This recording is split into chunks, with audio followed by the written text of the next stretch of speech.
أشهد أن لا إله إلا الله وحده لا شريك له وأشهد أن محمدا عبده ورسوله أما بعد فأعوذ بالله من الشيطان الرجيم بسم الله الرحمن الرحيم الحمد لله رب العالمين الرحمن الرحيم مالك يوم الدين إياك نعبد وإياك نستعين اهدنا الصراط المستقيم صراط الذين أنعمت عليهم غير المغضوب عليهم ولا الضالين. கடந்த ஹுத்பாவுக்கு முந்தைய ஹுத்பாவில் ஹஸ்ரத் அபூபக்கர் சித்திக் ரதியல்லாஹு அன்ஹு அவர்களுடைய நற்குறிப்பு கூறப்பட்டது. அதில் சுராக்கா பற்றியும் கூறப்பட்டது.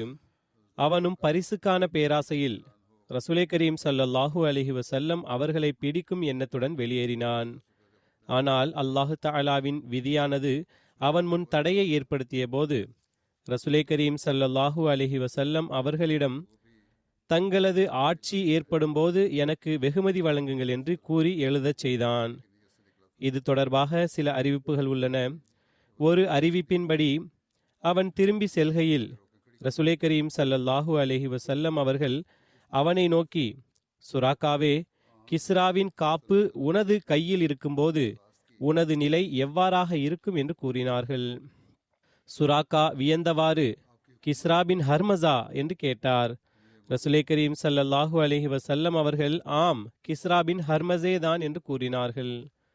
ஹஸ்ரத் உமர் ரதியல்லாஹு அன்ஹு அவர்களுடைய ஹிலாஃபத் காலகட்டத்தில் கிஸ்ராவின் காப்பு, கிரீடம் மற்றும் பெல்ட் ஆகியவை கொண்டு வரப்பட்ட போது ஹஸ்ரத் உமர் ரதியல்லாஹு அன்ஹு அவர்கள் சுராக்காவை அழைத்து உமது கையை உயர்த்துவீராக என்று கூறி அவருக்கு காப்பை அணிவித்தார்கள். மேலும் கிஸ்ராபின் ஹர்மஸிடமிருந்து இவ்விரண்டையும் பிடுங்கி உமக்கு வழங்கிய அந்த அல்லாஹுக்கே அனைத்து புகழும் என்று கூறுவீராக என்று கூறினார்கள். இந்த சம்பவம் ஹிஜ்ரத் பயணத்தின் போது நடந்தது அல்ல. மாறாக ரசூலே கரீம் ஸல்லல்லாஹு அலைஹி வஸல்லம் அவர்கள் ஹுனைன் மற்றும் தாயிஃபிலிருந்து திரும்பி வந்து கொண்டிருந்த போது சுராக்காபின் மாலிக் ஜுஹ்ரானா என்ற இடத்தில் இஸ்லாத்தை ஏற்றுக்கொண்ட போது நடந்தது என்ற குறிப்பும் கிடைக்கின்றது. ஜுஹ்ரானா என்பது மக்கா மற்றும் தாயிஃபின் வழியில் மக்காவுக்கு அருகில் இருந்த ஒரு கிணற்றின் பெயராகும். அன்னார் சுராக்காவிடம் கிஸ்ராவின் காப்பை நீர் அணியும் போது உமது நிலை என்னவாக இருக்கும் என்று கூறினார்கள். இது தொடர்பாக ஹஸ்ரத் மிர்சா பஷீர் அஹமது சாஹிப் அவர்கள் சீரத் ஹாத்தமுன் நபியினில் இவ்வாறு எழுதுகிறார்கள். அன்னார் சிறிது தொலைவு சென்றிருந்த போது அபுபக்கர் ரதியல்லாஹு அன்ஹு அவர்கள் ஒரு மனிதன் குதிரையை விரட்டியவாறு அவர்களுக்கு பின்னே வருகின்றான் என்பதை பார்த்தார்கள். அன்னார் எவ்வித கவலையும் அடைய வேண்டாம், அல்லாஹ் நம்முடன் இருக்கின்றான் என்று கூறினார்கள். பின்தொடர்ந்து வந்த மனிதன் சுராக்கா பின் மாலிக் ஆவார். தான் பின்தொடர்ந்து வந்த கதையை தனது வார்த்தைகளில் இவ்வாறு கூறுகின்றான். ரசூலே கரீம் ஸல்லல்லாஹு அலைஹி வஸல்லம் அவர்கள் மக்காவிலிருந்து வெளியேறிய போது குறைஷிய நிராகரிப்பாளர்கள் எவரொருவர் முஹம்மது ஸல்லல்லாஹு அலைஹி வஸல்லம் அல்லது அபுபக்கரை உயிருடனோ அல்லது பிணமாகவோ கொண்டு வருவாரோ அவருக்கு பெருமளவில் பரிசு வழங்கப்படும் என்று அறிவிக்கப்பட்டது. மேலும் இந்த அறிவிப்பு அவர்களது தூதர்கள் மூலமாக எங்களுக்கு தெரிவிக்கப்பட்டது. இதை சுராக்கா கூறுகிறார். அதற்கு பிறகு ஒரு நாள் நான் எனது சமுதாயமான பனு முஸ்தல்ஜின் ஒரு கூட்டத்தில் அமர்ந்திருந்தேன். குறைஷியர்களுள் ஒருவன் எங்களிடம் வந்தான். மேலும் என்னிடம், இப்போதுதான் கடற்கரையின் திசையில் சில உருவங்கள் தென்பட்டன என்று கூறினான். அநேகமாக அது முஹம்மது ஸல்லல்லாஹு அலைஹி வஸல்லம் மற்றும் அவரது நண்பராவார் என்று நான் கருதுகிறேன் என்று கூறினான். நிச்சயமாக அவர்களே ஆவார்கள் என்று நான் உடனடியாக புரிந்து கொண்டேன் என்று சுராக்கா கூறினான். பிறகு ஹசரத் மிர்சா பஷீர் அஹமது சாஹிப் அவர்கள் இதே விளக்கத்தை கூறுகிறார்கள். சுராக்கா பின்தொடர்ந்து வரும்போது சகுனம் அவருக்கு எதிராகவே இருந்தது. மேலும் அவனது குதிரை அகப்பட்டது தொடர்பாக கூறப்பட்டுவிட்டது. எவ்வாறிருப்பினும் சுராக்கா கூறுகிறான், எனக்கு நடந்த இந்த தடங்கல்களின் காரணத்தினால் அந்த மனிதரது நட்சத்திரம் ஒப்புக்கொள்ளப்பட்டதாகும். மேலும் இறுதியில் ரசூலை கரீம் ஸல்லல்லாஹு அலைஹி வஸல்லம் அவர்களே வெற்றி பெறுவார்கள் என்று நான் புரிந்து கொண்டேன். எனவே நான் சமாதானமாக அன்னாரிடம், தங்களது சமுதாயம் தங்களை கொலை செய்ய அல்லது பிடித்து வருவதற்காக இவ்வளவு பரிசை நிர்ணயித்துள்ளது. மேலும் மக்கள் உங்களை பற்றி இன்னின்ன எண்ணம் கொண்டுள்ளார்கள். மேலும் நானும் அதே எண்ணத்துடன் வந்தேன். ஆனால் இப்போது நான் திரும்பிச் செல்கிறேன் என்று கூறினான். பிறகு சுராக்காவின் எஞ்சிய விவரங்கள் மேலும் கூறப்படுகிறது. அதற்கு பிறகு சுராக்கா காப்பு அணிவது தொடர்பான முன்னறிவிப்பை எடுத்துரைத்தவாறு ஹஸ்ரத் மிர்சா பஷீர் அஹமது சாஹிப் அவர்கள் இவ்வாறு எழுதுகிறார்கள்.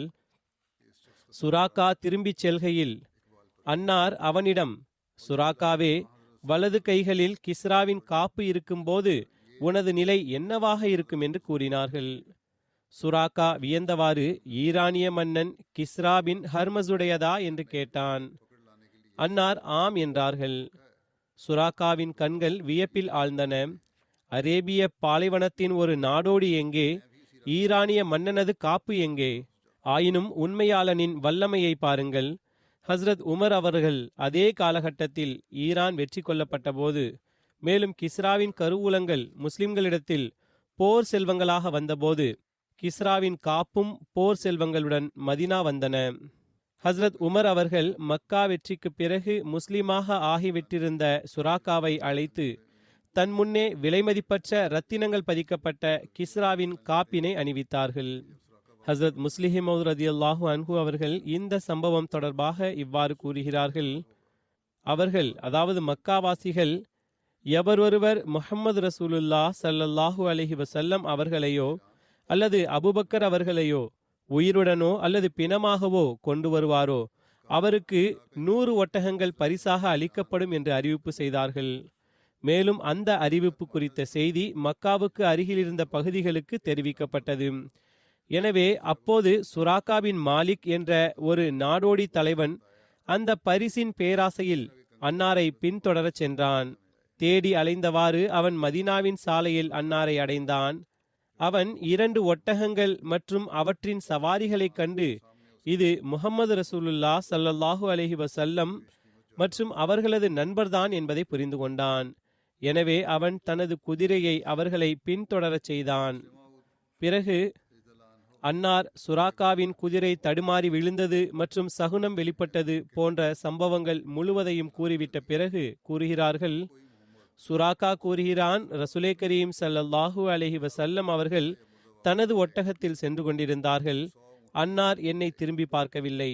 ஆனால் அபு பக்ர் அவர்கள் ரசூலே கரீம் ஸல்லல்லாஹு அலைஹி வஸல்லம் அவர்களுக்கு எவ்வித ஆபத்தும் அண்டக்கூடாது என்ற அச்சத்தில் அடிக்கடி முகத்தை திருப்பி என்னை பார்த்தார்கள்.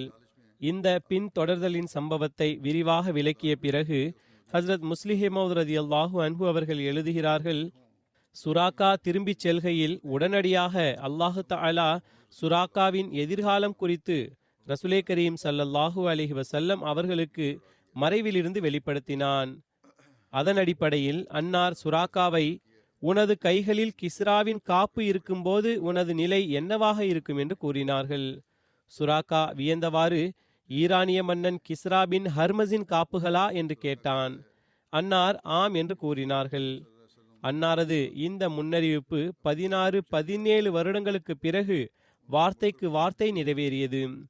சுராக்கா முஸ்லிமாகி மதீனா வந்துவிட்டான்.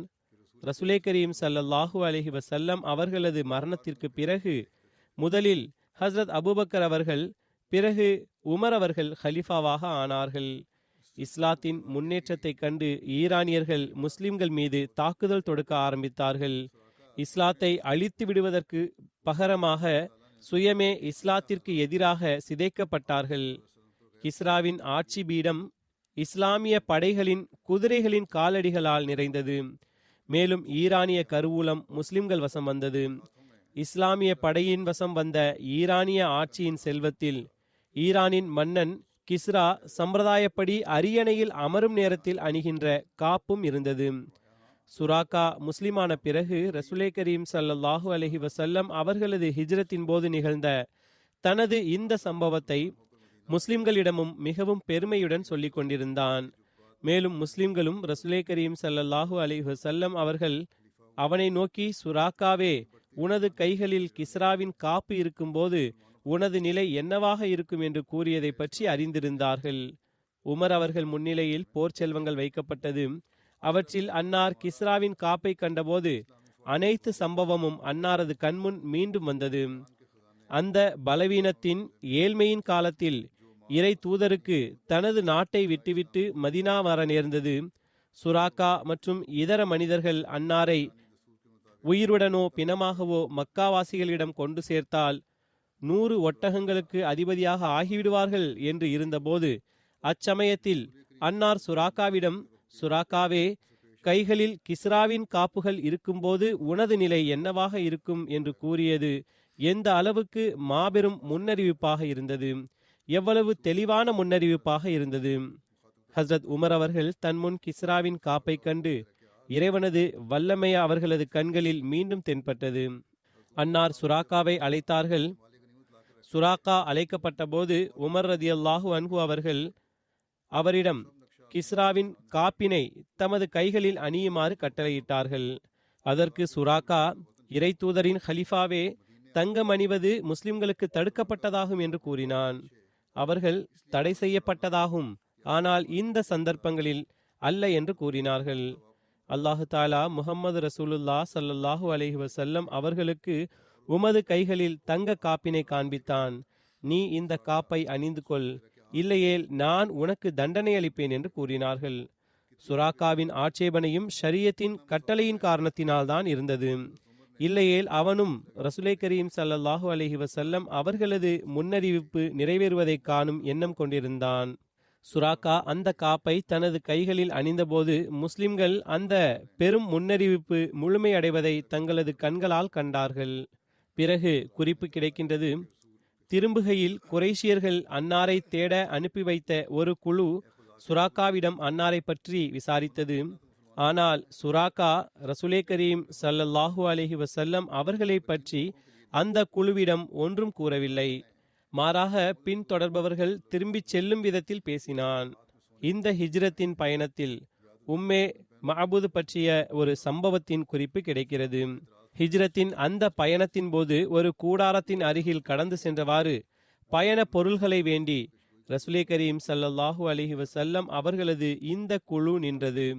அது உம்மே மஅபூதின் கூடாரமாகும். உம்மே மஅபூதின் பெயர் ஆத்திகா பின் ஹாலிது ஆகும். அவர்கள் ஹஸாஆவின் கிளை கோத்திரமான பனு கஆபை சார்ந்தவர்கள் ஆவார்கள். இவர் ஹஸரத் ஹபீஷ் பின் ஹாலிதின் பால்குடி சகோதரி ஆவார்கள். அவர்களுக்கு சஹாபியாவாக ஆகும் மற்றும் ஹதீசுகளை அறிவிக்கும் நற்பேரும் கிடைத்தது. உம்மே மஅபூதின் கணவரது பெயர் அபு மஅபூதாகும். இவரும் ரசூலே கரீம் ஸல்லல்லாஹு அலைஹி வஸல்லம் அவர்களிடமிருந்து அறிவிப்பு செய்துள்ளார்கள் என்று கூறப்படுகிறது. இவர்கள் ரசூலே கரீம் ஸல்லல்லாஹு அலைஹி வஸல்லம் அவர்களது வாழ்நாளிலேயே மரணமடைந்தார்கள். அபு மஅபூதின் பெயர் தெரியவில்லை. உம்மே மஅபூதின் கூடாரம் கதீத் என்னும் இடத்தில் இருந்தது. கதீத் என்பது மக்காவுக்கு அருகிலுள்ள ஒரு கிராமத்தின் பெயராகும். அது ராஃபிக்கில் இருந்து சில மைல் தொலைவில் தெற்கு பகுதியில் அமையப்பெற்றுள்ளது. இங்குதான் பிரசித்தி பெற்ற மனாத் சிலை நிறுவப்பட்டிருந்தது. மேலும் மதீனாவாசிகள் அதை வணங்கி வந்தார்கள். உம்மே மஅபூத் ஒரு வீரமான மற்றும் வலிமையான பெண்ணாவார்கள். அவர் தனது கூடாரத்தின் முற்றத்தில் அமர்ந்திருந்தார்கள். அங்கு கடந்து செல்பவர்களுக்கு உணவு வழங்குவார்கள். அன்னாரும் அவருடன் இருந்தவர்களும் இந்த மாமிசம் மற்றும் பேரித்தம் பழம் குறித்து அதனை விலைக்கு வாங்குவதற்காக அது பற்றி கேட்டார்கள். ஆனால் அவரிடம் அவற்றுள் எந்த ஒரு பொருளும் இருக்கவில்லை. அச்சமயம் உம்மே மஅபூதின் சமுதாயம் தேவையுடையவர்களாகவும் பஞ்சத்தால் பாதிக்கப்பட்டவர்களாகவும் இருந்தார்கள். உம்மே மஅபூத், ஒருவேளை எங்களிடம் ஏதேனும் இருந்திருந்தால் நாங்கள் உங்களிடமிருந்து அதனை விலைக்கு வைத்திருக்க மாட்டோம் என்று கூறினார்கள். ரசூலை கரீம் ஸல்லல்லாஹு அலைஹி வஸல்லம் அவர்களுக்கு கூடாரத்தின் ஒரு ஓரத்தில் ஆடு இருப்பது தெரிந்தது. எனவே அன்னார், உம்மே மஅபூதே, இந்த ஆடு எப்படிப்பட்டது என்று கேட்டார்கள். அதற்கு இது தனது பலவீனத்தின் காரணத்தால் மந்தையை விட்டு பின்தங்கியுள்ள ஆடாகும் என்று கூறினார்கள். அதாவது அந்த ஆட்டிற்கு மந்தையுடன் வெளியே சென்று மேய்கின்ற அளவுக்கு ஆற்றல் இல்லை என்பதாகும். ரசூலே கரீம் ஸல்லல்லாஹு அலைஹி வஸல்லம் அவர்கள், இதில் பால் உள்ளதா என்று கேட்டார்கள். அதற்கு அவர்கள், இது மிகவும் பலவீனமானதாக உள்ளது, இதில் பால் இருப்பதற்கு சாத்தியமே இல்லை என்று கூறினார். ரசூலே கரீம் ஸல்லல்லாஹு அலைஹி வஸல்லம் அவர்கள், நீங்கள் அனுமதி வழங்கினால் நான் இதிலிருந்து பால் கறப்பேன் என்று கூறினார்கள். அதற்கு அவர், ஒருவேளை தங்களுக்கு இதில் பால் தென்படுகின்றதென்றால் அவசியம் கறந்து கொள்ளுங்கள், எனக்கு எந்த ஆட்சேபனையும் இல்லை என்று கூறினார். இதனால் ரசூலே கரீம் ஸல்லல்லாஹு அலைஹி வஸல்லம் அவர்கள் அந்த ஆட்டை வரவழைத்து அதன் மடியில் கையால் தடவினார்கள். அல்லாஹு தஆலாவின் நாமத்தை உச்சரித்தார்கள். மேலும் உம்மே மஅபூதுக்காக அந்த ஆட்டில் அருள் ஏற்பட துஆ செய்தார்கள். ஆடு அன்னார் முன் அமைதியாக நின்றது. அது நிறைய பாலை தந்தது. மேலும் அசைபோட ஆரம்பித்தது. பிறகு அன்னார் அவர்களிடமிருந்து ஒரு பாத்திரத்தை வரவழைத்தார்கள். அது ஒரு ஜமாஅத்தை வயிறு நிரம்பச் செய்யக்கூடியதாக இருந்தது. எந்த அளவுக்கு அதில் பால் கறந்தார்கள் என்றால் அதன் நுரையானது மேல் பகுதி வரை வந்துவிட்டது. பிறகு உம்மே மஅபூதுக்கு அவர்கள் வயிறு நிரம்பும் வரை கொடுத்தார்கள். பிறகு அன்னார் தன்னுடன் இருந்தவர்களுக்கும் கொடுத்தார்கள். அவர்களும் வயிற்றை நிரப்பினார்கள். அனைவருக்கும் இறுதியில் அன்னார் அருந்தினார்கள். மேலும் சமுதாயத்திற்கு அருந்த கொடுப்பவர் இறுதியில் அருந்துவார் என்று கூறினார்கள். சிறிது நேரத்திற்கு பிறகு அன்னார் அந்த பாத்திரத்தில் மீண்டும் பால் கறந்தார்கள். அதுவும் நிரம்பிவிட்டது. அதனை உம்மே மஅபூதுக்கு கொடுத்து விட்டார்கள். பிறகு அன்னார் அந்த ஆட்டினை விலைக்கு வாங்கினார்கள். மேலும் பயணத்தை தொடர்ந்தார்கள். இவ்வாறு எழுதப்பட்டுள்ளது. ஒருபுறம் ரசூலே கரீம் ஸல்லல்லாஹு அலைஹி வஸல்லம் அவர்களும் அன்னாரை உயிரினும் மேலாக கருதக்கூடிய பயணத்தோழர் ஹஸ்ரத் அபூபக்கர் அவர்களும் இறைவனது உதவி மற்றும் ஒத்தாசையினால் வானவர்களின் பாதுகாப்பில் பயணித்து வந்தார்கள். மறுபுறம் தோல்வியை ஒப்புக்கொள்ளாத மக்கத்தினரும் தொடர்ந்து அன்னாரை பின்தொடர்ந்து வந்தார்கள். இவ்வாறாக குறைசியர்கள் சார்பாக பின்தொடர்ந்து வந்த ஒரு குழுவும் ரசூலே கரீம் ஸல்லல்லாஹு அலைஹி வஸல்லம் அவர்களை தேடியவாறு உம்மே மஅபூதின் கூடாரம் வரை வந்து சேர்ந்தார்கள். அவர்கள் தங்களது சவாரியில் இருந்து இறங்கியதும் ரசூலே கரீம் ஸல்லல்லாஹு அலைஹி வஸல்லம் அவர்களை குறித்து விசாரிக்க தொடங்கினர். உம்மே மஅபூது சுதாரித்து கொண்டார். மேலும், நான் ஒருபோதும் கேட்டிராத விஷயத்தை பற்றி நீங்கள் கேட்கிறீர்கள். மேலும் நீங்கள் எதனை நாடுகிறீர்கள் என்று எனக்கு புரியவில்லை என்று கூறினார். அம்மக்கள் தங்களது கேள்வியில் கடுமை காட்ட நாடிய போது, அந்த வீர பெண்மணியை பாருங்கள், நீங்கள் என்னிடமிருந்து விலகிச் செல்லவில்லை என்றால் நான் எனது சமுதாயத்தினர்களுக்கு குரல் கொடுத்து அழைப்பேன் என்று கூறினார். அவர்கள் அந்த பெண்மணியின் கண்ணியம் மற்றும் மேன்மையை உணர்ந்தவர்களாக திரும்பிச் செல்வதே சிறந்தது என்று கருதினார்கள். ரசூலே கரீம் ஸல்லல்லாஹு அலைஹி வஸல்லம் அவர்கள் வழியில் சென்று கொண்டிருக்கும் போது அவர்களுக்கு ஹஸ்ரத் ஜுபைர் அவர்கள் கிடைத்தார்கள். சிரியாவிலிருந்து வியாபாரம் செய்து திரும்பிக் கொண்டிருந்த முஸ்லிம்களின் ஒரு பயணக்குழுவில் அன்னார் சென்று கொண்டிருந்தார்கள். ஹஸ்ரத் ஜுபைர் அவர்கள் ரசூலே கரீம் ஸல்லல்லாஹு அலைஹி வஸல்லம் மற்றும் ஹஸ்ரத் அபூபக்கர் ரதியல்லாஹு அன்ஹு ஆகியோருக்கு வெள்ளை நிற ஆடையை அணிவித்தார்கள். அந்த சந்திப்பை பற்றி எடுத்துரைத்தவாறு ஹஸ்ரத் மிர்சா பஷீர் அஹமது சாஹிப் அவர்கள் இவ்வாறு எழுதுகிறார்கள்.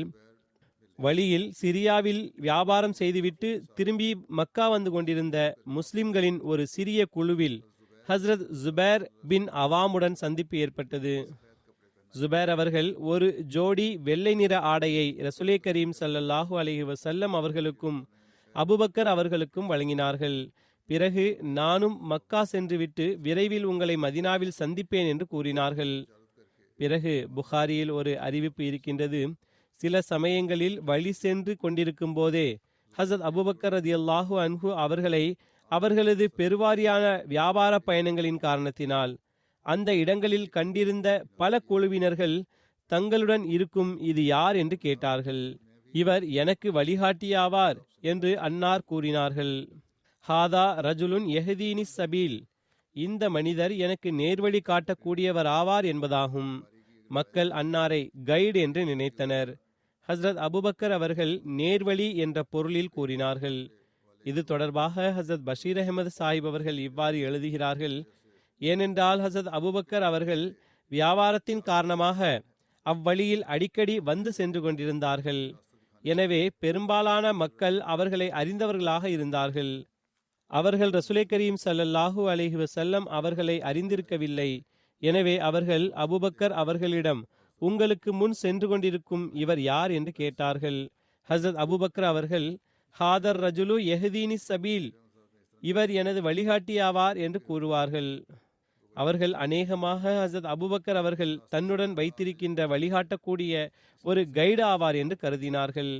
ஹசரத் அபுபக்கர் அவர்களது கூற்றின் பொருள் வேறு ஒன்றாக இருந்தது. இலக்கை அடைவது குறித்து எழுதப்பட்டுள்ளது. 8 நாட்கள் பயணித்தவாறு இறை உதவிகளால் இறுதியில் திங்கள் அன்று அன்னார் மதினாவின் வழியாக குபா சென்றடைந்தார்கள். ஹதீஸில் வருகிறது, திங்கட்கிழமை அன்று அன்னார் பிறந்தார்கள். திங்கட்கிழமை என்று அன்னார் மக்காவில் இருந்து வெளியேறினார்கள். திங்கட்கிழமை மதினாவிற்கு வருகை தந்தார்கள். மேலும் திங்கட்கிழமை பிறந்தார்கள். மேலும் திங்கட்கிழமை அன்னாரது மரணமும் நிகழ்ந்தது. குபா என்பது ஒரு கிணற்றின் பெயராகும். அதன் காரணத்தினால் அந்த கிராமத்திற்கும் குபா என்று பெயர் பிரசித்தி பெற்றது. அங்கு அன்சாரின் கோத்திரமான பனு அம்ர் பின் அவுஃப் உடைய மக்கள் வாழ்ந்து வந்தார்கள். இந்த கிராமம் மதினாவில் இருந்து 2 மைல் தொலைவில் இருந்தது. சிலரை பொறுத்தவரை குபா மதினாவில் இருந்து 3 மைல் தொலைவில் உள்ளது என்றும் அது ஆலியா பின் ஆலியா என்றும் அழைக்கப்பட்டது என்றும் உள்ளது. மதினாவில் இருந்த முஸ்லிம்கள் ரசூலை கரீம் ஸல்லல்லாஹு அலைஹி வஸல்லம் அவர்கள் மக்காவிலிருந்து புறப்பட்டு விட்டார்கள் என்று கேள்விப்பட்டிருந்தார்கள். அவர்கள் ஒவ்வொரு காலை பொழுதும் ஹுர்ஆ வரை சென்று அன்னாருக்காக காத்திருப்பார்கள். மதினா 2 ஹுர்ராக்களுக்கு இடையில் உள்ளது. கருங்கல் நிறைந்த பகுதியை ஹுர்ரா என்று கூறுவர். மதினாவின் கிழக்கு திசையில் ஹுர்ரா அமைந்திருந்தது. அதனை பனு குரைலாவின் ஹுர்ரா என்றும் அழைப்பர். மற்றொன்று ஹுர்ரத்துல் வபுரா ஆகும். இது மதினாவிற்கு மேற்கில் 3 மைல் தொலைவில் உள்ளது. மதிய வெயில் அவர்களை திருப்பிவிடும் வரை காத்திருப்பர். காலையில் சென்று காத்திருந்து பின்பு மதிய வேளையில் திரும்பி வந்து விடுவர். ஒரு முறை அவர்கள், அதாவது மதினாவாசிகள், வெகு நேரம் காத்திருந்த பின்பு திரும்பி வந்தனர். பிறகு அவர்கள் தமது வீடுகளுக்கு வந்ததும் ஒரு யூதர் தனது கோட்டையில் வேலை நிமித்தமாக ஏறிய போது அவர் வெள்ளை உடை அணிந்திருந்த ரசூல் ஸல்லல்லாஹு அலைஹி வஸல்லம் அவர்களது நண்பரை பார்த்துவிட்டார். அவர்கள் தெளிவாக தெரிந்ததும் அந்த யூதர் தன்னை அடக்க முடியவில்லை. அவர் உரத்த குரலில், அரேபிய மக்களே, நீங்கள் எதிர்பார்த்து காத்து கொண்டிருந்த உங்களது தலைவர் வருகிறார் என்று கூறியதும் முஸ்லிம்கள் அனைத்தையும் விட்டுவிட்டு ஹுர்ரா மைதானத்தில் ரசூலை கரீம் ஸல்லல்லாஹு அலைஹி வஸல்லம் அவர்களை சந்திக்க விரைந்தார்கள். ரசூலை கரீம் ஸல்லல்லாஹு அலைஹி வஸல்லம் அவர்கள் அவர்களுடன் வலப்புறம் திரும்பினார்கள். பனு அம்ர் பின் அவுஃப் உடைய பகுதியில் அவர்களுடன் இறங்கினார்கள். அது திங்கட்கிழமையாக இருந்தது. ரபியுல் அவ்வல் மாதமாக இருந்தது. அபு பக்ர் அவர்கள் மக்களுக்காக நின்றிருந்தார்கள். மேலும் ரசூலே கரீம் ஸல்லல்லாஹு அலைஹி வஸல்லம் அவர்கள் அமைதியாக அமர்ந்திருந்தார்கள். மேலும் அன்சாரிகளில் ரசூலே கரீம் ஸல்லல்லாஹு அலைஹி வஸல்லம் அவர்களை கண்டிராதவர்கள் வந்தனர். ஹஸரத் அபுபக்கர் அவர்களுக்கு சலாம் கூற ஆரம்பித்தார்கள். இத்தனைக்கும் ரசூல் ஸல்லல்லாஹு அலைஹி வஸல்லம் அவர்கள் மீது வெயில் பட ஆரம்பித்து விட்டது. ஹஸரத் அபுபக்கர் அவர்கள் முன்னே சென்று ரசூல் ஸல்லல்லாஹு அலைஹி வஸல்லம் அவர்கள் மீது தனது போர்வையால் நிழலிட்டார்கள். அப்போது மக்கள் ரசூல் ஸல்லல்லாஹு அலைஹி வஸல்லம் அவர்களை அடையாளம் கண்டுவிட்டார்கள். மேலும் ரசூல் ஸல்லல்லாஹு அலைஹி வஸல்லம் அவர்கள் பனு அம்ர் பின் அவுஃப் இன் பகுதியில் 10க்கும் அதிகமான இரவுகள் அல்லது புகாரியின் ஒரு அறிவிப்பின் அடிப்படையில் 14 இரவுகள் தங்கியிருந்தார்கள். மேலும் இறையச்சத்தை அடிப்படையாக கொண்ட மஸ்ஜிதுக்கு அடிக்கல் நாட்டினார்கள். அதில் ரசூல் ஸல்லல்லாஹு அலைஹி வஸல்லம் அவர்கள் தொழுதார்கள். புகாரியின் இந்த அறிவிப்பின் அடிப்படையில் ரசூல் ஸல்லல்லாஹு அலைஹி வஸல்லம் அவர்கள் 10க்கும் அதிகமான இரவுகள் குபாவில் தங்கினார்கள். ஒரு அறிவிப்பின் அடிப்படையில் ரசூலே கரீம் ஸல்லல்லாஹு அலைஹி வஸல்லம் அவர்கள் பனு அம்ர் பின் அவுஃப், அதாவது குபாவில் திங்கள், செவ்வாய், புதன் மற்றும் வியாழன் ஆகிய 4 தினங்கள் தங்கியிருந்தார்கள். வெள்ளி அன்று மதினாவை நோக்கி புறப்பட்டார்கள். மற்றுமொரு அறிவிப்பில் அன்னார் 22 இரவுகள் தங்கினார்கள் என்ற குறிப்பு உள்ளது. ஹஸரத் முஸ்லிம் ரலியல்லாஹு அன்ஹு அவர்கள் ரசூலே கரீம் ஸல்லல்லாஹு அலைஹி வஸல்லம் அவர்களின் வருகை குறித்து எடுத்துரைத்தவாறு கூறினார்கள், சுராக்காவை அனுப்பி வைத்த பிறகு சிறிது தொலைவை கடந்ததும் ரசூலே கரீம் ஸல்லல்லாஹு அலைஹி வஸல்லம் அவர்கள் மதீனா வந்தடைந்தார்கள். மதீனத்து மக்கள் நிம்மதியின்றி அன்னாருக்காக காத்திருந்தார்கள். இதற்கும் மேலாக வேறென்ன நற்பாகியம் இருக்க முடியும்? மக்காவுக்காக வெளிப்பட்ட சூரியன் மதீனத்து மக்கள் மீது உதித்தது. ரசூலே கரீம் ஸல்லல்லாஹு அலைஹி வஸல்லம் அவர்கள் மக்காவில் இல்லை என்ற செய்தி மதீனாவாசிகளுக்கு கிடைத்ததும் அன்றிலிருந்தே அவர்கள் அன்னாருக்காக காத்து கொண்டிருந்தார்கள். அவர்களது குழு மதீனாவுக்கு வெளியில் தினசரி பல மைல் தூரம் வரை அன்னாரை தேடி வெளியேறுவார்கள். மாலையில் மனமுடைந்து திரும்பி வருவர்.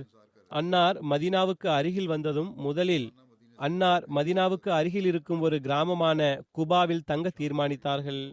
ஒரு யூதர் அன்னாரது ஒட்டகங்கள் வருவதை கண்டதும் இது முஹம்மது ரசூலுல்லா ஸல்லல்லாஹு அலைஹி வஸல்லம் அவர்களது குழு ஆகும் என்று புரிந்து கொண்டார்.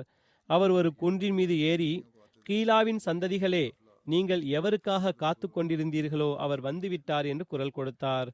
கீலா மதீனாவாசிகளின் தந்தை வழி பாட்டி ஆவார். எனவே அங்குள்ள மக்கள் கீலாவின் சந்ததிகள் என்ற பெயரிலும் அழைக்கப்பட்டு வந்தனர். அந்த குரலை கேட்டதும் ஒட்டுமொத்த மதீனாவாசிகளும் குபாவை நோக்கி ஓடினர். குபாவாசிகள் இறை தூதர் அவர்களிடையே தங்குவதற்கு வந்துள்ளார் என்று எண்ணி மகிழ்ச்சியில் திளைத்தார்கள். அத்தருணத்தில் ரசூலே கரீம் ஸல்லல்லாஹு அலைஹி வஸல்லம் அவர்களது எளிமையின் மிகச்சிறந்த உதாரணம் நடந்தேறியது. மதீனாவின் பெரும்பாலான மக்கள் அன்னாரை அறிந்தவர்களாக இருக்கவில்லை. குபாவுக்கு வெளியில் அன்னார் ஒரு மரத்தின் கீழே அமர்ந்திருந்தார்கள். மேலும் மக்கள் ஓடோடி மதீனாவிலிருந்து அன்னாரை நோக்கி வந்து கொண்டிருந்தார்கள். ரசூலே கரீம் ஸல்லல்லாஹு அலைஹி வஸல்லம் அவர்கள் மிகவும் எளிமையாக அமர்ந்திருந்ததால் அவர்களுள் அபூபக்கர் அவர்கள் வயதில் சிறியவராக இருந்த போதிலும் தாடியில் சிறிது நரைமுடி இருந்ததாலும் அதே போன்று அவர்களது உடை ரசூலே கரீம் ஸல்லல்லாஹு அலைஹி வஸல்லம் அவர்களை விட சிறந்ததாக இருந்ததாலும் இவர்தான் ரசூலே கரீம் ஸல்லல்லாஹு அலைஹி வஸல்லம் என்று நினைத்தனர். மேலும் மிகவும் பண்புடன் அன்னாரை நோக்கி இருந்தார்கள். அபூபக்கர் அவர்கள் இதனை கண்டதும் மக்களிடம் தவறு ஏற்பட்டுள்ளது என்று புரிந்து கொண்டார்கள். அவர்கள் உடனடியாக போர்வையை விரித்து சூரியன் முன் எழுந்து நின்றார்கள். மேலும் அல்லாஹ்வின் தூதர் அவர்களே, தங்கள் மீது வெயில் படுகிறது, நான் தங்களுக்கு நிழல் தருகிறேன் என்று கூறினார்கள். இந்த சிறந்த வழி முறையினால் அன்னார் மக்களுக்கு ஏற்பட்ட தவறை வெளிப்படுத்தினார்கள்.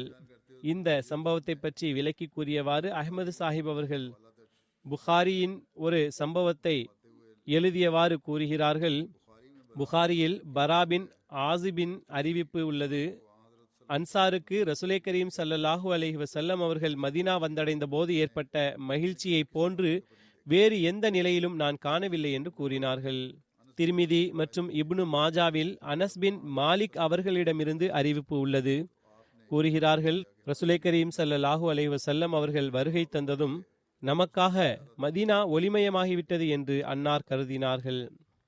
அன்னார் வஃபாத்தான போது அன்றைய தினம் மதீனா இருளடைந்தது போன்று ஒருபோதும் கண்டதில்லை என்று கூறினார்கள். வரவேற்று அவர்களை சந்தித்த பிறகு ரசூலே கரீம் ஸல்லல்லாஹு அலைஹி வஸல்லம் அவர்கள் ஏதோ ஒரு சிந்தனையில், அது குறித்து வரலாற்றில் கூறப்படவில்லை, நேராக நகருக்குள் நுழையவில்லை. மாறாக வலப்புறம் விலகி நகரை விட்டு 2.5 மைல் தொலைவில் இருந்த மதீனாவின் மேற்கு பகுதியில் குபா என்ற இடத்தை அடைந்தார்கள். அவ்விடத்தில் அன்சாரின் சில குடும்பங்கள் வாழ்ந்து வந்தனர். அவர்களுள் கண்ணியம் பொருந்திய குடும்பம் அம்ர் பின் அவுஃப் அவர்களுடைய குடும்பமாகும். அக்காலகட்டத்தில் அந்த குடும்பத்தின் தலைவராக குல்சும் பினில் ஹத்தம் இருந்தார். குபாவின் அன்சார் அன்னாரை மிகவும் சிறப்பாக வரவேற்றார்கள். மேலும் அன்னார் குல்சும் பினில் ஹத்தம் அவர்களுடைய வீட்டிற்கு சென்றார்கள். அன்னாருக்கு முன் மதீனா வந்தடைந்த முஹாஜிர்களும் அச்சமயம் வரை அதிகமானோர் குபாவில் குல்சும் பினில் ஹத்தம் மற்றும் இதர அன்சார் பெரியவர்களிடம் தங்கியிருந்தார்கள். அநேகமாக அன்னார் முதலில் குபாவில் தங்க விரும்பியதற்கு இதுவே காரணமாகும். ஒரு சில நேரங்களிலேயே மதீனா முழுவதும் அன்னாரது வருகையின் செய்தி பரவிவிட்டது. மேலும் முஸ்லிம்கள் அனைவரும் மகிழ்ச்சி பெருக்கினால் நிம்மதி இழந்து அணியணியாக அன்னாரது தங்குமிடத்தில் ஒன்று கூட ஆரம்பித்தனர். மஸ்ஜிது குபாவின் கட்டுமான பணிகள் தொடர்பாக வருகிறது.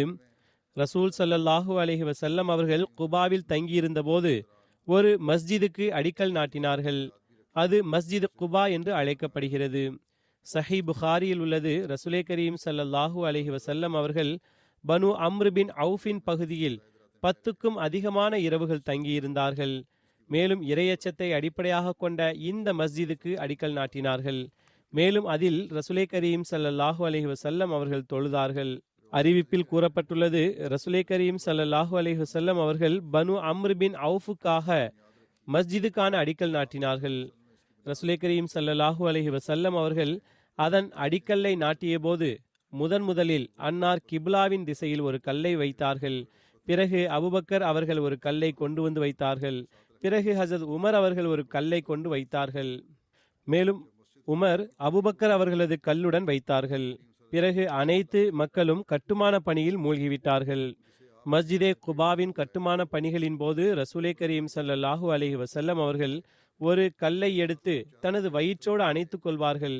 மிக கனமான கல்லாக இருந்தது. பிறகு அந்த கல்லை அன்னார் வைப்பார்கள். அந்த கல்லை சிலர் தூக்க முற்பட்டனர். ஆனால் அதனை தூக்க முடியவில்லை. எனவே அன்னார் அந்த கல்லை விட்டு வேறு கல்லை எடுத்து வாருங்கள் என்று கட்டளையிடுவார்கள். மஸ்ஜிதே குபாவை பற்றி வருகின்றது. இந்த மஸ்ஜிது தான் இறையச்சத்தை அடிப்படையாக கொண்டதாக இருக்கின்றது.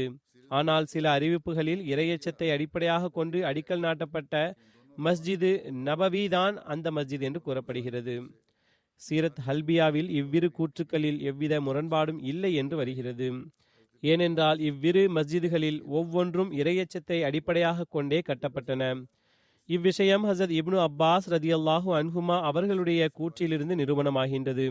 இந்த அறிவிப்பிலிருந்து அறிவிப்புகளின் அடிப்படையில் அவர்களுடைய கருத்து என்னவெனில், மதினாவில் உள்ள அனைத்து மஸ்ஜிதுகளும் இதில் குபாவின் மஸ்ஜிதும் அடங்கும். இவை இறையச்சத்தின் அடிப்படையிலேயே அடிக்கல் நாட்டப்பட்டுள்ளன. ஆனால் எதனை குறித்து வசனம் இறங்கியதோ அது மஸ்ஜிது குபாதான். 10 அல்லது 14 நாட்கள் தங்கிய பிறகு வெள்ளிக்கிழமை அன்று ரசூலே கரீம் ஸல்லல்லாஹு அலைஹி வஸல்லம் அவர்கள் குபாவில் இருந்து மதினாவுக்கு புறப்பட்டார்கள். வழியில் பனு சாலிம் பின் அவுஃபின் பகுதியை அடைந்ததும் ஜுமாவிற்கான நேரமாகிவிட்டது. ரசூலே கரீம் ஸல்லல்லாஹு அலைஹி வஸல்லம் அவர்கள் முஸ்லிம்களுடன் ரானூனா பள்ளத்தாக்கின் மஸ்ஜிதில் ஜுமா தொழுகையை தொழுதார்கள். தொழுதவர்களின் எண்ணிக்கை 100 ஆகும்.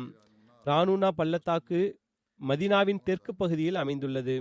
அன்னார் இந்த மஸ்ஜிதில் ஜுமா தொழுகையை நிறைவேற்றியதிலிருந்து அந்த பள்ளி ஜுமா பள்ளி என்று அழைக்கப்பட்டது. இது மதினாவில் அன்னார் தொழ வைத்த முதல் ஜுமுஆ ஆகும். ஜுமுஆ தொழுகைக்கு பிறகு ரசூல் ஸல்லல்லாஹு அலைஹி வஸல்லம் அவர்கள் மதினாவில் தொழுதார்கள். இந்த மஸ்ஜிது பிறகு அங்கு கட்டப்பட்டதாக இருக்கலாம். அங்கு தொழப்பட்டதன் காரணத்தினால் அதற்கு பெயர் வந்திருக்கலாம். பிறகு குறிப்பு கிடைக்கின்றது, ஜுமுஆ தொழுகை தொழுத பிறகு ரசூலே கரீம் ஸல்லல்லாஹு அலைஹி வஸல்லம் அவர்கள் தனது ஒட்டகத்தின் மீது சவாரி செய்தவாறு மதினாவை நோக்கி புறப்பட்டார்கள். அச்சமயம் ஹசரத் அபுபக்கர் அவர்களை பின்னால் அமர வைத்திருந்தார்கள். பரிசின் பேராசையில் பல மக்கள் அன்னாரை பின்தொடர முயற்சி செய்தார்கள். வரலாற்று நூலில் ஒரு சம்பவம் இவ்வாறு இடம்பெற்றுள்ளது. புரைதா பின் ஹுசைன் கூறுகிறார்கள், குறைஷியர்கள் நபி ஸல்லல்லாஹு அலைஹி வஸல்லம் அவர்களை உயிரோடோ பிணமாகவோ கொண்டு வருபவர்களுக்கு 100 ஒட்டகங்களின் பரிசை நிர்ணயித்த போது எனக்கும் பேராசை ஏற்பட்டுவிட்டது. நான் பனு சஹ்மின் 70 நபர்களுடன் சவாரி செய்தவாறு புறப்பட்டேன். அன்னாரை சந்தித்தேன். அன்னார் நீர் யார் என்று கேட்டார்கள். நான் புரைதா என்று கூறினேன். அதற்கு ரசூலே கரீம் ஸல்லல்லாஹு அலைஹி வஸல்லம் அவர்கள் ஹஸரத் அபுபக்கர் அவர்களிடம் திரும்பி, அபுபக்கரே, நமது விவகாரம் தணிந்தது, சீரானது என்று கூறினார்கள். பிறகு அன்னார், நீங்கள் எந்த கோத்திரத்தை சார்ந்தவர்கள் என்று கேட்டார்கள். நான் அஸ்லம் கோத்திரத்தை சார்ந்தவன் என்று கூறினேன். அன்னார் சமாதானம் உண்டாகட்டும் என்று கூறினார்கள். பிறகு யாருடைய சந்ததி என்று கேட்டார்கள். நான் பனு சஹ்மின் சந்ததி என்று கூறினேன். அதற்கு அன்னார், அபுபக்கரே, உமது சஹம், அதாவது உமது பங்காளி ஆவார் என்று கூறினார்கள். பிறகு புரைதா ரசூலே கரீம் ஸல்லல்லாஹு அலைஹி வஸல்லம் அவர்களிடம் தாங்கள் யார் என்று கேட்டார். ரசூலே கரீம் ஸல்லல்லாஹு அலைஹி வஸல்லம் அவர்கள், நான் முஹம்மது பின் அப்துல்லாஹ், அல்லாஹ்வின் ரசூலாவேன் என்று கூறினார்கள். அதற்கு புரைதா, நான் வணக்கத்திற்குரியவன் அல்லாஹ்வை அன்றி வேறு யாருமில்லை, மேலும் முகமது அவனது அடியாரும் தூதருமாவார் என்று சாட்சி கூறுகிறேன் என்று கூறினார். பிறகு புரைதா இஸ்லாத்தை ஏற்றுக்கொண்டார். மேலும் அவருடன் இருந்த அனைவரும் ஏற்றுக்கொண்டார்கள். பிறகு புரைதா, எல்லா புகழும் அல்லாஹுக்கே உரியதாகும். பனு சஹ்ம் மனமகிழ்ச்சியுடன் எவ்வித பலவந்தமும் இன்றி இஸ்லாத்தை ஏற்றுக்கொண்டது என்று கூறினார். பொழுது விடிந்ததும் புரைதா யா ரசூலல்லாஹ், மதீனாவில் தாங்கள் ஒரு கொடியுடன் நுழைய வேண்டும் என்று கூறினார். பிறகு அவர் தனது தலைப்பாகையை தலையிலிருந்து கழற்றி அதனை தனது ஈட்டியில் கட்டினார். மேலும் அன்னாருக்கு முன்னர் செல்லத் தொடங்கினார். இவ்வாறாக முஸ்லிம்கள் மதீனாவில் நுழைந்தார்கள். சஹி புகாரியில் ரசூலே கரீம் ஸல்லல்லாஹு அலைஹி வஸல்லம் அவர்களது மதீனா வருகை தொடர்பாக ஹஸ்ரத் அனஸ் பின் மாலிக்கின் அறிவிப்பு இவ்வாறு உள்ளது. ரசூலே கரீம் ஸல்லல்லாஹு அலைஹி வஸல்லம் அவர்கள் மதீனா வந்தார்கள். மேலும் மதீனாவின் மேற்பகுதியில் பனு அம்ர் பின் அவுஃப் என்று அழைக்கப்பட்ட ஒரு கோத்திரத்தில் இறங்கினார்கள். ரசூல் ஸல்லல்லாஹு அலைஹி வஸல்லம் அவர்கள் அவர்களிடையே 14 இரவுகள் தங்கினார்கள். பிறகு பனு நஜ்ஜாரை அழைத்தார்கள். அவர்கள் வாளை அணிந்தவாறு வந்தார்கள். மேலும் இந்த சம்பவம் எனக்கு நன்கு நினைவில் உள்ளது. நான் நபி ஸல்லல்லாஹு அலைஹி வஸல்லம் அவர்களை இப்போதும் எனது சவாரியில் சவாரி செய்வதாக காண்கின்றேன். மேலும் ஹஸ்ரத் அபூபக்கர் அவர்கள் அன்னாருக்கு பின்னே சவாரி செய்தார்கள். மேலும் பனு நஜ்ஜாரின் கூட்டம் அன்னாரை சுற்றி வந்து கொண்டிருந்தது. இறுதியில் அன்னார் ஹஸ்ரத் அபு அய்யூபுடைய முற்றத்தில் தங்குமிடத்தை அமைத்தார்கள். இந்த சூழ்நிலையை எடுத்துரைத்தவாறு ஹஸ்ரத் மிர்சா பஷீர் அஹமது சாஹிப் அவர்கள் எழுதுகிறார்கள், குபாவில் 10 நாட்களுக்கு மேல் தங்கிய பிறகு ஜுமுஆ அன்று ரசூலே கரீம் ஸல்லல்லாஹு அலைஹி வஸல்லம் அவர்கள் மதீனாவின் உட்புற பகுதியை நோக்கி புறப்பட்டார்கள். அன்சார் மற்றும் முஹாஜிரீன்களின் ஒரு பெரும் ஜமாஅத் அன்னாருடன் இருந்தது. அன்னார் ஒரு ஒட்டகத்தில் சவாரி செய்தார்கள். மேலும் ஹசரத் அபூபக்கர் அன்னாருக்கு பின்னே இருந்தார்கள். இந்த குழு மெதுமெதுவாக நகரை நோக்கி முன்னேறத் தொடங்கியது.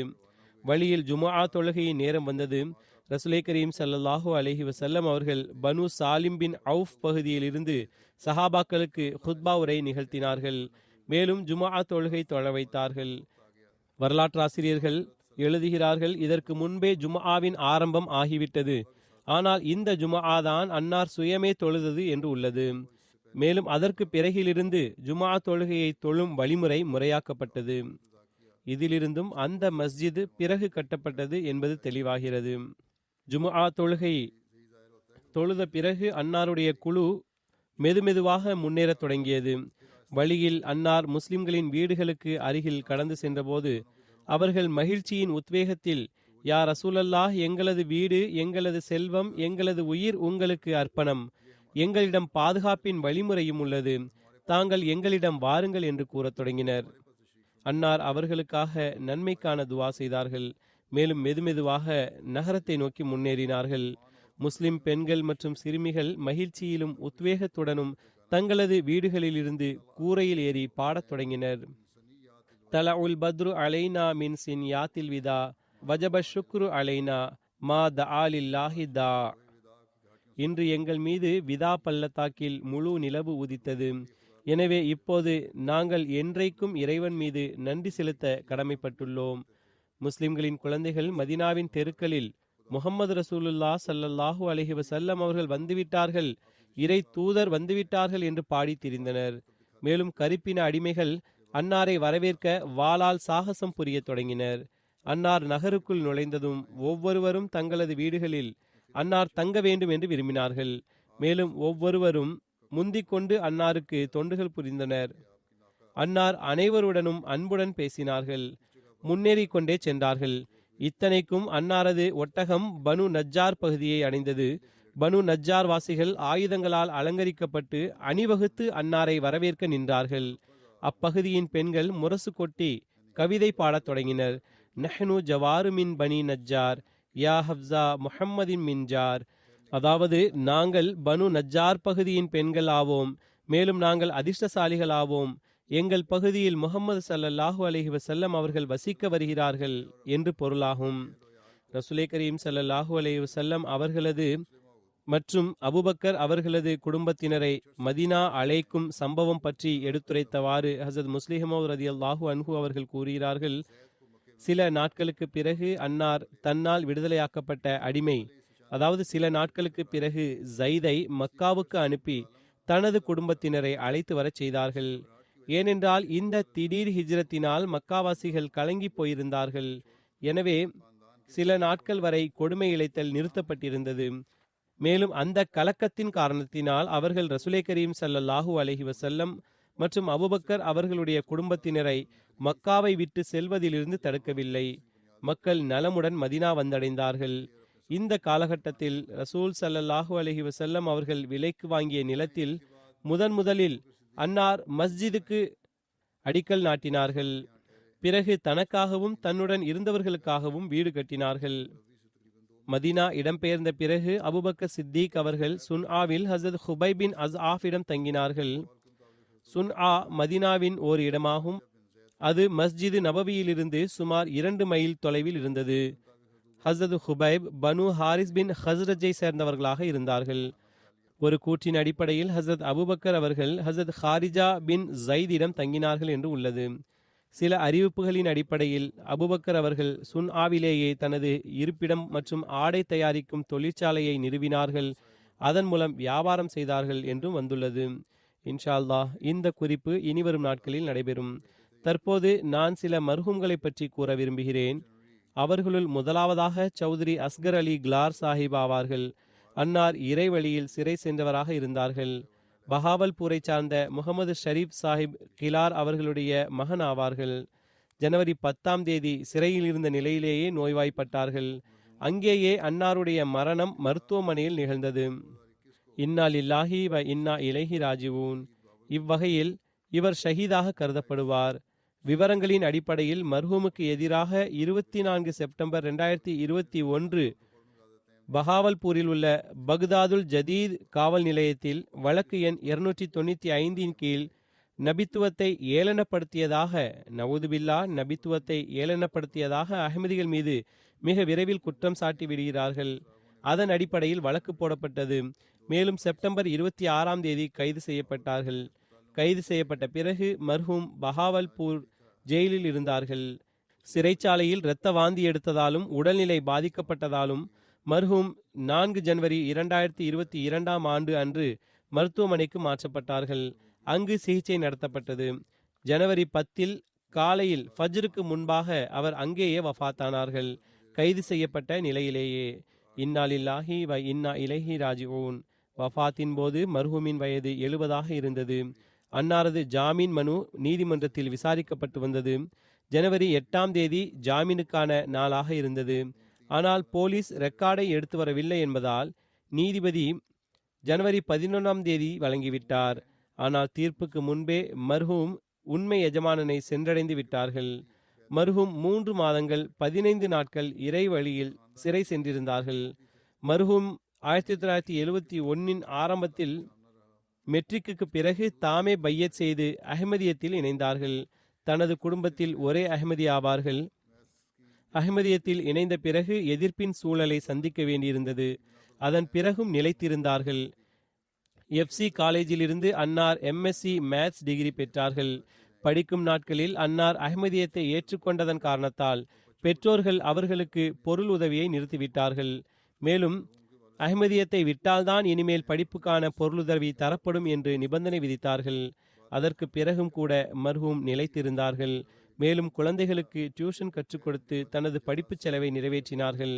பிறகு மர்ஹூமின் தந்தை மர்ஹூமின் உறுதிப்பாடு மற்றும் இரையச்சத்தால் கவரப்பட்டு பிறகு எதிர்ப்பினை விட்டுவிட்டார்கள். மேலும் அஹ்மதியின் மகன் அஹ்மதி அல்லாத தந்தையின் சொத்திலிருந்து விலக்கப்பட்டுவிடும் அபாயம் இருந்த காரணத்தினால்தான் தனது வாழ்நாளிலேயே அவர்களுடைய பங்கினை கொடுத்து விட்டார்கள். இவ்வாறு அன்னாருடைய தந்தை அன்னாருடன் நல்ல முறையில் நடந்து கொண்டார்கள். மர்ஹூம் இறை அருளால் 8 1 பங்கினை வசியத் செய்திருந்தார்கள். பொருள் தியாகங்களில் முன்னின்றவர்களாக இருந்தார்கள். புது நிதியாண்டின் அறிவிப்பின் போதே 100% வழங்கி வந்தார்கள். அஹ்மதியா ஹிலாஃபத்துடன் ஆழ்ந்த நேசம் இருந்தது. வாழ்வை அர்ப்பணித்தவர்கள். தலைமையக விருந்தினர்களுக்கு கண்ணியமளித்தல், விருந்து உபசரித்தல் போன்ற சிறப்பு பண்புகள் சிறப்பாக இருந்தது. ஜமாத்தின் சுற்றுப்பயணங்களுக்காக தனது வாகனத்தை எப்போதும் வழங்கி வந்தார்கள். தாவத்தே இலல்லாஹ்வின் மிகுந்த ஆர்வம் இருந்தது. தைரியமிக்க அச்சமற்ற தாயே இலல்லாவாக இருந்தார்கள். அல்லாஹு தாலா பல நல்ல ஆத்மாக்களுக்கு அன்னாரின் மூலமாக பையத் செய்து ஜமாத்தில் இணைவதற்கான நல் வாய்ப்பை வழங்கி இருக்கின்றான். மேலும் நோன்பு மற்றும் தொழுகை மட்டுமின்றி தஹஜ்ஜுத் தொழுகையையும் பேணி வந்தார்கள். ஏழைகளை கவனித்தல், படைப்பின தொண்டு செய்தல், மக்களுக்கு பயனளிக்கும் மனிதராக அவர்கள் இருந்தார்கள். குடும்பத்தின் அனைத்து உறுப்பினர்களும் எதிர்ப்பாக இருந்தும் பெருமளவில் மற்றும் நற்பண்புடன் தொண்டாற்றும் நல்வாய்ப்பு கிடைத்தது. மர்ஹூமுக்கு ஷஹாதத்திற்கான நாட்டம் இருந்தது. அல்லாஹு தாலா அதை நிறைவேற்றினான். மர்ஹூமின் துணைவியார் கூறுகிறார்கள், ஜெயிலில் சந்தித்த போது மர்ஹூமுக்கு அல்லாஹு தாலாவின் தரப்பிலிருந்து 3 முறை சலாமின் செய்தி கிடைத்தது என்று கூறினார்கள். மேலும் 2வது கனவில் ஜெயிலிலேயே தனது மையத் புறப்படுவதை கண்டார்கள். மர்ஹூமுக்கு நாசிம் அன்சாருல்லா, ஜைமே ஆலா பஹாவல்பூர், தாவத்தே இலல்லா செயலர், வக்ஃபே ஜதீத் செயலர், மாவட்ட இஸ்லாஹ் இர்ஷாத் செயலராக தொண்டாற்றும் நல் வாய்ப்பு கிடைத்தது. வஃபாத்தின் போது மாவட்ட காசியாக இருந்தார். மர்ஹூமின் பின்வெற்று சென்றவர்களில் தனது மனைவியை தவிர 2 மகன்கள் மற்றும் 1 மகளை விட்டு சென்றுள்ளார்கள். அன்னாரது 1 மகன் வெளிநாட்டில்தான் இருக்கிறார். மேலும் மகளும் கனடாவில் இருக்கிறார். அல்லாஹு தாலா அஸ்கர் அலி கிளார் சாஹிப் அவர்களுக்கு பாவ மன்னிப்பை வழங்குவானாக, கருணையுடன் நடந்து கொள்வானாக, அந்தஸ்தை உயர்த்துவானாக, பின்விட்டு சென்றவர்களுக்கு பொறுமையை வழங்குவானாக, அன்னாரது அடிச்சுவட்டில் செல்லும் நல் வாய்ப்பை வழங்குவானாக. மற்ற இறைவழியில் சிறை சென்றவர்களின் விடுதலைக்காகவும் துவா செய்யுங்கள். 2வது குறிப்பு மும்தாஸ் அஹமது சாஹிபுடையதாகும். அன்னார் ரபுவாவின் வக்காலத்தே ஊலியாவின் பணியாளராவார். 85 வயதில் அன்னார் வஃபாத்தானார்கள். இன்னா லில்லாஹி வ இன்னா இலைஹி ராஜிவூன். அல்லாஹு தாலாவின் அருளால் அன்னார் மூசி ஆவார்கள். அன்னாரது குடும்பத்தில் அஹ்மதியத் அன்னாரது தந்தை கேப்டன் டாக்டர் ஷேர் முகமது ஆலி சாஹிபின் மூலமாக கிடைத்தது. 1923 அவர் பையத் செய்தார்கள். மிர்சா மும்தாஸ் சாஹிப் ஏப்ரல் 1964 அமானத் அலுவலகத்தில் தஹ்ரீகே ஜதீதின் எழுத்தராக தொண்டு செய்ய ஆரம்பித்தார்கள். மேலும் இறுதி வரை 58 ஆண்டுகள் வரை அந்த தொண்டாற்றும் வாய்ப்பு பெற்றார்கள். அன்னாரது திருமணம் மதிப்பிற்குரிய சௌத்ரி முசஃபர் தீன் பங்காலி சாஹிபின் மகள் மாஜிதா பேகமுடன் நடந்தது. இவர்களுக்கு அல்லாஹு தாலா 2 மகன்களையும் 1 மகளையும் வழங்கினான். அவர்களது மகன் வழி பேரன் ஹாலித் மன்சூர் எழுதுகிறார், எங்களது நானா எங்களை எப்போதும் ஜமாத் தொண்டாற்ற மேலும் தொடர்புடன் இருக்க வலியுறுத்தி வந்தார்கள். எப்போதும் ஜமாத்தாக தொழுவதன் முக்கியத்துவத்தை கூறி வந்தார்கள், வலியுறுத்தி வந்தார்கள். என்னுடைய தந்தையாரின் வஃபாத்திற்கு பிறகு நானா அவர்கள் என்னை அவர்களுடைய இழப்பை உணரவிடவில்லை. எப்போதும் தனது நண்பனாக இருந்தார்கள். எப்போதும் ஜமாத் பணிகளில் ஈடுபாடாக இருந்தார்கள். ஒரு முன்னுதாரணமான நண்பர், தந்தை மற்றும் ஜமாத்தின் ஒரு முன்னுதாரணமான பணியாளர் ஆவார். எல்லோருடனும் நேசம் கொள்ளக்கூடிய, பரிவு காட்டக்கூடியவர் ஆவார். நேரத்தை பேணுபவராக இருந்தார். அதனுடைய முக்கியத்துவத்தை எடுத்து கூறுவார். அன்னாருடன் பணியாற்றும் ஒரு பணியாளர் சயீத் நாசிர் சாஹிப் கூறுகிறார்கள், மிக நீண்ட காலம் அவருடன் பணியாற்றும் வாய்ப்பு எனக்கு கிடைத்தது. மிக நேர்த்தியாக பணிபுரிந்து வந்தார்கள். தனது பணியை முழுமை செய்த பிறகு தன்னுடன் இருப்பவர்களது பணியிலும் உதவி செய்து வந்தார்கள். பிறகு லுக்மான் காதிர் என்கின்ற முரப்பி சாஹிப் கூறுகிறார்கள், உடல்நிலை பலவீனமடைந்த நிலையிலும் தன்னுடைய கடமையை சுறுசுறுப்பாக சிறந்த முறையில் செய்து வந்ததை நான் பார்த்திருக்கிறேன். இறுதி நாள் வரை நினைவாற்றல் மேலோங்கி இருந்தது. பல வருடங்கள் முந்தைய விவகாரம் பற்றி உடனடியாக இந்த விவகாரம் இன்ன கோப்பில் இன்ன இடத்தில் உள்ளது என்று கூறுவார்கள். நல்ல நகைச்சுவையை விரும்புவார்கள், மகிழ்ச்சியும் அடைவார்கள். ஆனால் காரணமின்றி வீண் விஷயங்களை பேசுவது அவர்களுடைய இயல்பாக இருக்கவில்லை. தனது பணியை முழுமை செய்த பிறகு எஞ்சிய நேரத்தில் நாற்காலியிலேயே அமர்ந்து அலுவலகத்தின் ஏதேனும் பழைய கோப்பினை எடுத்து அதனை படிக்க ஆரம்பித்து விடுவார்கள். டாக்டர் சுல்தான் முபஷிர் அவர்களும் இவர்கள் குறித்து எழுதியிருக்கிறார்கள். மிக எளிமையான மனிதராவார். ஒரு மூத்த பணியாளராக இருந்தும் தனது முறை வரும் வரை காத்திருப்பார்கள். மருத்துவமனை வரும்போது ஒருபோதும் அவசரப்பட மாட்டார்கள். நன்றி செலுத்தக்கூடியவராக, இரக்க குணம் கொண்டவராக இருந்தார்கள். பொறுமை கொள்பவராக இருந்தார்கள். நீண்ட நோயின் வேதனை மிகுதியிலும் கூட நிம்மதியின்மையை வெளிப்படுத்தியதில்லை. சில அலுவலக நண்பர்களை தவிர வேறு நண்பர்கள் இல்லை. எப்போதும் நான் பார்த்திருக்கிறேன். அவர்கள் மிகவும் அமைதியான இயல்புடையவராக சில நண்பர்களுடனேயே இருப்பார்கள். அலுவலகத்திலிருந்து வீடு, வீட்டிலிருந்து அலுவலகம் என்பது வழக்கமாக இருந்தது. ஆனால் மிக கடினமாக உழைப்பவர்களாக, நன்றியுடையவர்களாக, விசுவாசம் மிக்கவராக வாழ்வை கழித்தார்கள். அல்லாஹு தாலா பாவ மன்னிப்பை வழங்குவானாக, கருணை புரிவானாக. அவர்களுடன் அவர்களுடைய சந்ததிகளுக்கும் அவர்களது நன்மைகளை தொடரச் செய்யும் நல் வாய்ப்பை வழங்குவானாக. அடுத்த நற்குறிப்பு ஃபஸ்லே உமர் ஹாஸ்பிட்டலின் முன்னாள் administrator colonel retired doctor Abdul Khaliq சாஹிபுடையதாகும். இவர் 97 வயதில் வஃபாத்தானார்கள். கடந்த நாட்களில் இன்னா லில்லாஹி வ இன்னா இலைஹி ராஜிவூன். அல்லாஹ் தாலாவின் அருளால் மூசியாக இருந்தார்கள். அவர்களது குடும்பத்தில் அஹ்மதியத் அவர்களது தந்தை மியா முகமது ஆலம் சாஹிப் மூலமாக வந்தது. 1919 ஆண்டில் பையத் செய்தார்கள். மேலும் அச்சமயம் அவர்களுடைய பிள்ளைகள் டாக்டர் அப்துல் ஹாலிக் சாஹிப் 1938 பையத் செய்தார்கள். தனது பையத்தினை விளக்கியவாறு கூறுகிறார்கள், எங்களது தந்தை அல் ஃபசல் பத்திரிகை வாங்குவார்கள். அதனை படித்ததனால் அஹ்மதியத்தின் பக்கம் கவனம் திரும்பியது. 1938 ஆண்டு நாங்கள் 3 சகோதரர்கள் பையத் செய்தோம். தாயார் நோன்பாளியாக தொழுகையாளியாக இருந்தார்கள். எங்களுடைய பையத்திற்கு பிறகு சில காலம் கழித்து அவர்களும் பையத் செய்தார்கள். கூறுகிறார்கள், 1939 ஆண்டு மாநாட்டில் ஜூபிலி மாநாடாக அது இருந்தது. முதல் முறையாக காதியான் சென்றார்கள். அதற்கு பிறகு பல ஆண்டு மாநாட்டிற்கு செல்லும் வாய்ப்பு கிடைத்தது. அன்னாரது துணைவியார் 1987 ஆண்டு மரணித்தார்கள். அவர்களுக்கு 2 மகன்கள் மற்றும் 2 மகள்கள் உள்ளனர். ஒரு மகன் டாக்டர் அப்துல் பாரி இஸ்லாமாபாத்தின் அமீர் ஜமாத்தாக இருக்கிறார்கள். 1974 ஆண்டில் பூட்டோவின் அரசாங்கம் அஹ்மதிகளை முஸ்லிம் அல்லாதவர்கள் என்ற கொடுங்கோல் சட்டத்திற்கு ஒப்புதல் அளித்த போது டாக்டர் சாஹிப் அவர்கள் அரசாங்க வேலையிலிருந்து பதவி விலகிவிட்டார்கள். மேலும் நுஸ்ரத் ஜஹான் திட்டத்தின் கீழ் தொண்டாற்றினார்கள். தலைமையகத்திலிருந்து அன்னாரை 1977 ஆண்டு சீரோலியோன் அனுப்பி வைக்கப்பட்டது. அங்கு 3 ஆண்டுகள் மனிதநேய தொண்டாற்றும் நல் வாய்ப்பு பெற்றார்கள். பிறகு 1992 ஆண்டில் PIA வாக தாஷ்கண்ட் பயணித்த போது டாக்டர் சாஹிப் அவர்கள் சூழ்நிலையை உணர்ந்தவாறு தாஷ்கந்த் மற்றும் உஸ்பெகிஸ்தானில் தற்காலிக வக்ஃபின் நாட்களை கழித்தார்கள். அவர்கள் அந்நாட்களில் மனிதநேய தொண்டாற்றினார்கள். அஹ்மதியத்தின் தூது செய்தியை எட்ட வைக்கும் நல்வாய்ப்பும் அவர்களுக்கு கிடைத்தது. 1994 ஆண்டில் ஹஸ்ரத் 4வது ஹலிஃபத்துல் மசி அவர்கள் இவர்களை ரபுவாவின் ஃபஸ்லே உமர் மருத்துவமனையின் அட்மினிஸ்ட்ரேட்டர் ஆக்கினார்கள். அங்கு அன்னார் 2005 வரை ஏறக்குறைய 10 வருடங்களுக்கும் மேலாக தொண்டாற்றும் நல்வாய்ப்பு பெற்றார்கள். அன்னாரது காலகட்டத்தில் ஃபஸ்லே உமர் மருத்துவமனையில் கட்டட விரிவாக்க பணிகளில் பல திட்டங்கள் முழுமையடைந்தன. பிறகு அன்னார் குறித்து ஒரு பிள்ளை எழுதியுள்ளார். 81 வயதை அடைந்தும் அன்னாருக்கு தொண்டாற்றும் ஆர்வம் இளைஞர்களைப் போன்று இருந்தது. ஆனால் முதுமை வந்துவிட்டது என்ற உணர்வும் இருந்தது. எனவே அவர்கள் 2005 விண்ணப்பித்த போதும் என்னிடம் கூறினார்கள். பிறகு அன்னார் ஓய்வு பெற்றுவிட்டார்கள், அங்கிருந்து சென்று விட்டார்கள். பிறகு அவர்கள் இஸ்லாமாபாத்தில் நிரந்தரமாக தங்க ஆரம்பித்து விட்டார்கள். இஸ்லாமாபாத்தில் உள்ளூர் காசியாக தொண்டாற்றி வந்தார்கள். அவர்களது மூத்த மகன் டாக்டர் அப்துல் பாரி கூறுகிறார்கள், பிள்ளைகளது மார்க்க மற்றும் நற்பண்புகளின் சீர்திருத்தத்தை எப்போதும் கவனத்தில் கொண்டார்கள். திருக்குரானை காலையும் மாலையும் எல்லா நேரமும் ஓதுவதில் அன்னார் மூழ்கியிருந்தார்கள். மிக பிடித்தமான செயலாக இருந்தது. முக்கிய விவகாரங்களில் அனைத்து தீர்மானங்களையும் திருக்குரானின் வழியிலேயே எடுப்பார்கள். அவர்களது மருமகன் டாக்டர் முசஃபர் அலி நாசிர் சாஹிப் அவர்களும் வாஹ்கேண்ட் மாவட்டத்தின் துணை அமீர் ஆவார்கள்.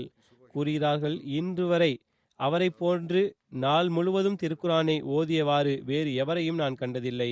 அவர்களுக்கு திருக்குரான் மீது அன்பு இருந்தது. மருத்துவமனையிலிருந்து டிஸ்சார்ஜ் ஆனபோது ஸ்டாஃப் எங்களுக்கு திருக்குரானை ஓதி காண்பிப்பார் என்று கூறி கவலை அடைந்தார். பனியிலும் வெயிலிலும் தஹஜுதை முறையாக பேணி வந்தது எங்களுக்கு ஒரு முன்னுதாரணமாகும். ஹிலாஃபத் மற்றும் ஜமாத்துடன் ஆழ்ந்த நேசம் இருந்தது. மிக எளிய வாழ்க்கை வாழ்ந்தார்கள். மேலும் ஒருபோதும் எவரை பற்றியும் முறையிடவில்லை. அவர்களது மகள் வழி பேரன் அப்துல் சமது ரிஸ்வி எழுதுகிறார்கள், அவர்களது சகோதரரின் மகள் வழி பேரன் அல்லாஹு தாலாவுடைய திருப்திக்காக எல்லா வேதனைகளையும் தாங்கிக் கொண்டார்கள். தனது மகிழ்ச்சிகளை கைவிட்டார்கள். கூறுகிறார்கள், அவர்களுடைய வீட்டில் ரப்வாவில் பலமுறை தங்குவதற்கு வாய்ப்பு கிடைத்தது. என்னை பொறுத்தவரை அவர்கள் உயிருள்ள இறைவனை கண்டறியும் காரணி ஆவார்கள். அவர்களது தஹஜுத் ஈடிணையற்றதாக இருந்தது. ஹிலாஃபத்துடனான கண்ணியம் மற்றும் நேசம் அன்னாரிடம் வலுவாக இருந்தது. எனவே அதுவே எங்களுக்கு சிறந்த தர்பியத்திற்கான காரணமாக இருந்தது.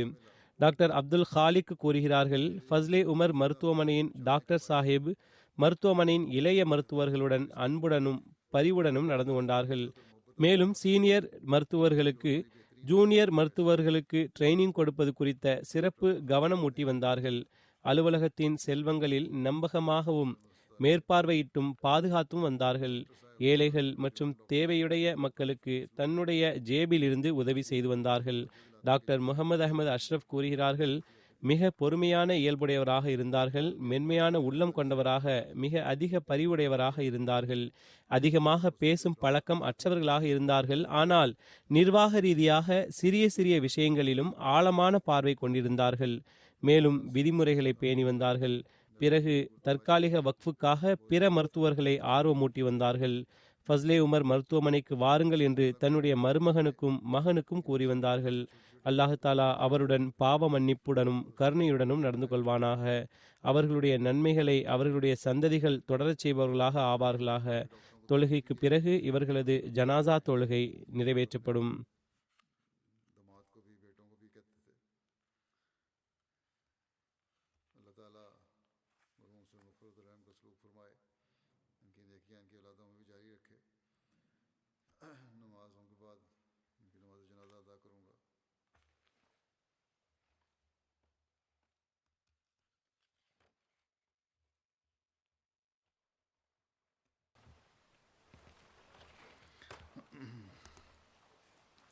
الحمد